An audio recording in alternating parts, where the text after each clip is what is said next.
Hello guys, आपका स्वागत है एक और नई वीडियो में। चलिए बिना किसी देरी के शुरू करते हैं। जैसा कि हमने पिछले एपिसोड में देखा था कि ली यान का इलाज करने के लिए यान के ऊपर चढ़ चुका होता है और अपने शरीर में से इमॉर्टल स्पिरिट की आय यान को दे देता है, जिसकी वजह से यान के मुंह से खून निकलने लगता है। उसके बाद नेक्स्ट सीन में हमें ली कार में बैठा दिखाया जाता है, जहाँ पे वो सोच रहा होता है कि यान क्या ठीक होगी। मैंने तो यान को सिर्फ हल्का सा इमॉर्टल स्पिरिट की ओर दिया था, लेकिन मुझे क्या पता था कि इसके लिए इतना कम भी बहुत ज़्यादा हो जाएगा। मुझे अगली बार ध्यान देना होगा कि मैं यान का इलाज ठीक से करूँ। एक सीन में हमें दिखाया जाता है जहाँ पे सेक्रेटरी ए कह रहे होते हैं कि ये मेरे ब्रदर इन लॉ का घर है, जिन्होंने की शेन कॉरपोरेशन को अकेले ही खड़ा किया है। उसके बाद हमें दिखाया जाता है कि सेक्रेटरी उस घर के अंदर एंटर करने के लिए पिन डाल रहा होता है। और गाइस, आपको एक कंफ्यूजन होगा कि ये सेक्रेटरी कौन है। ये सेक्रेटरी उस मोटे आदमी का भाई का सेक्रेटरी है और इसी ने इसके भाई की मदद करने के लिए ली को रिक्वेस्ट की है यहाँ पे आने के लिए।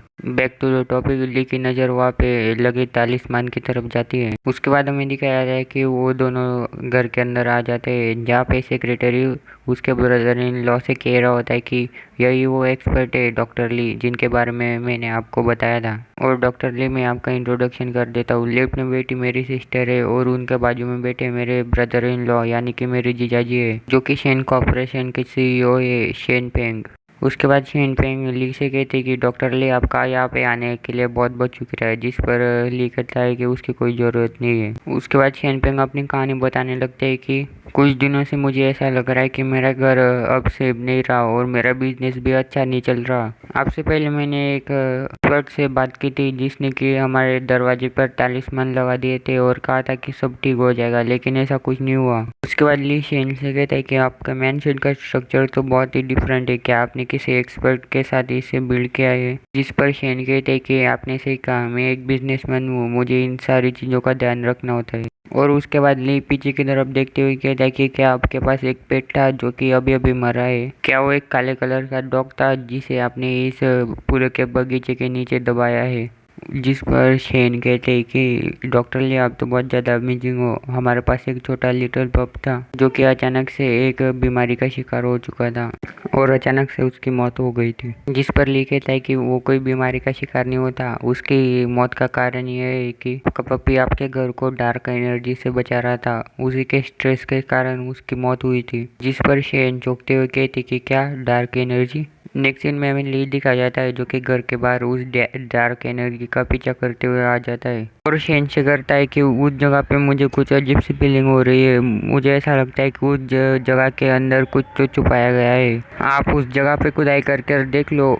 उसके बाद शेन किसी को फोन लगाते हुए कहते कि जल्दी मेरे घर के पास आओ, मुझे कुछ काम है। जिस पर सेक्रेटरी उसे रोकते हुए कहते हैं कि आप इतनी जल्दी एक्शन मत लो, आप ठीक से जरा सोचो, विचार कर लो। जिस पर शेन कहते हैं कि सोचने की क्या ज़रूरत है, हमारे पास कोई और चॉइस है क्या। नेक्स्ट सीन में हमें दिखाया जाता है कि बड़ी सी जेसीबी के साथ वहाँ पे एक गड्ढा किया जाता है और तभी हमें दिखाया जाता है कि वहाँ पे काम कर रहे एक आदमी को कोई बॉक्स मिलता है और शेन से कहते हैं कि बॉस, मुझे एक बॉक्स मिला है। उसके बाद शेन ली से कहते हैं कि क्या डॉक्टर ली, इस बॉक्स में कोई प्रॉब्लम है। जिस पर ली कहता है कि मुझे इस बॉक्स के अंदर से डार्क एनर्जी महसूस हो रही है, इसलिए मुझे ऐसा लगता है कि ये बॉक्स मुसीबत के जड़ है। नेक्स्ट सीन में हमें दिखाया जाता है कि ली और शेन के पास से कोई बहुत तेज़ी से जाता है और जाता ही उस वर्कर को पकड़ लेता है और उसके हाथ में से बॉक्स को छीन लेता है। और तभी हमें दिखाया जाता है कि उस डार्क एनर्जी का असर उस बंदे पे होने लगता है, लेकिन तभी लीन वहाँ पे आके उस बंदे को बेहोश कर देता है और ली शेन से कहता है कि इसे डार्क एनर्जी ने पोजेस कर लिया था, इसे थोड़े आराम की ज़रूरत है, आप इसे कमरे में ले जाइए। और फिर उसके बाद ली उस बॉक्स को खोल लेता है और जहाँ पे वो येलो पेपर देखता है, लेकिन शेन उस पेपर को देखकर बहुत ज़्यादा चौंक जाते हैं और कहते हैं कि इस पर तो मेरे वाइफ और मेरे बर्थ डेट लिखे गए हैं। जिस पर ली कहता है कि कोई तो आपकी शेन फैमिली को नुकसान पहुंचाना चाहते हैं, लेकिन आप चिंता मत कीजिए, ये एक लो ग्रेड का कर्स है, इसे जलाने से ये ख़त्म हो जाएगा।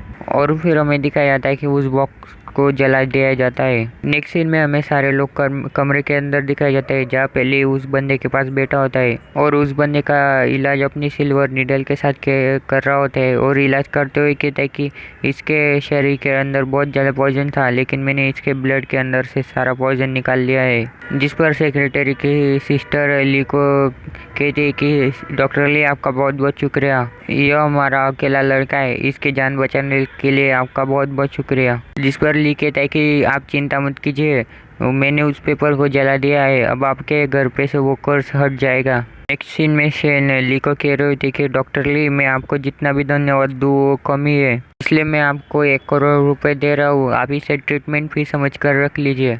जिस पर ली कहता है कि मुझे कुछ नहीं चाहिए। जिस पर शेन चौंकते हुए कहता है कि मुझे नहीं पता था कि डॉक्टर ली आप ऐसे होंगे, आप इतने यंग हो फिर भी आपके लिए पैसा कोई मायने नहीं करता। इस पर ली कहता है कि ऐसी बात नहीं है कि मुझे पैसे नहीं चाहिए, मुझे पैसे अभी नहीं चाहिए, लेकिन मैं आपसे बाद में भी पैसे ले सकता हूँ। लेकिन तभी बीच में सेक्रेटरी बोल पड़ते और कहते कि ब्रदर इन लॉ आप इसकी जगह मिस्टर ली को एक स्पेशल एडिशन वाली कार गिफ्ट कर दीजिए। जिस पर शेन कहते कि तो फिर ठीक है, मैं मिस्टर ली को एक कार गिफ्ट में दे दूंगा। लेकिन ली मन में सोच रहा होता है कि मैंने तो इसके लिए हाँ ही नहीं की। नेक्स्ट सीन में हमें ली दिखाया जाता है जो कि अपने रूम में बैठकर बहुत गहराई से सोच रहा होता है। ली सेक्रेटरी है कि पिछली कई बातों का याद कर रहा होता है जिसमें उन्होंने कहा था कि डॉक्टर ली आप तो बहुत ज़्यादा टैलेंटेड हो, तो फिर आप क्यों नहीं अपना एक मेडिकल शॉप ओपन कर लेते। मेरा एक दोस्त है जिसके पास कुछ स्टोर खाली है, आप उसमें से एक चूज कर सकते हो। जिस पर ली अपने मन में सोचते हुए कहता है कि सेक्रेटरी ने जो कहा है एक शॉप ओपन करना एक बुरा आइडिया नहीं है। नेक्स्ट सीन में हमें यान आते हुए दिखाई जाते हैं जो कि आते ही कहते कि सारी लाइट क्यों बंद है और तुम इतने अंधेरे में क्या कर रहे हो, मैं तुम्हें देखकर तो डर ही गई थी। और फिर यान ली के पास बैठ जाती है और फिर साइड लुक बनाते हुए कहती है कि जब तुम मेरे मॉम से डिवोर्स के बारे में बात कर रहे थे, क्या तुम सचमुच में मुझसे डिवोर्स लेना चाहते हो, क्या तुम सीरियस हो। जिस पर ली कहता है कि मैं क्यों तुम्हें दूसरे आदमी के साथ मजे करते हुए देखूं और मैं अकेला ही यहाँ पे बैठूं। जिस पर यान कहती कि जो तुमने मेरे फ़ोन पे वो आदमियों के मैसेज देखे थे, लेकिन तभी ली उसकी बातें काटते हुए कहता है कि छोड़ो जाने दो, हम सचमुच में पति पत्नी थोड़े ही है। मैंने तुम्हें पहले ही बता दिया है कि वो ज्योतिष और वो भविष्य बताने वाले मेरे ग्रैंडपा ही थे जिन्होंने तुम्हें बेवकूफ़ बनाया, इसलिए हमें इसकी कोई ज़रूरत नहीं कि हम मेरे ग्रैंडपा की झूठ की वजह से इस ज़बरदस्ती की शादी में हमेशा के लिए अटके रहे।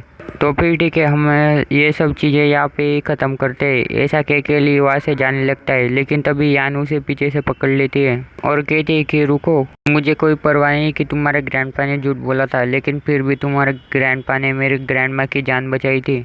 मुझे ऐसा लगता है कि तुम पहले से बहुत ज़्यादा बदल चुके हैं, लेकिन फिर भी मुझे तुमसे डिवोर्स नहीं चाहिए।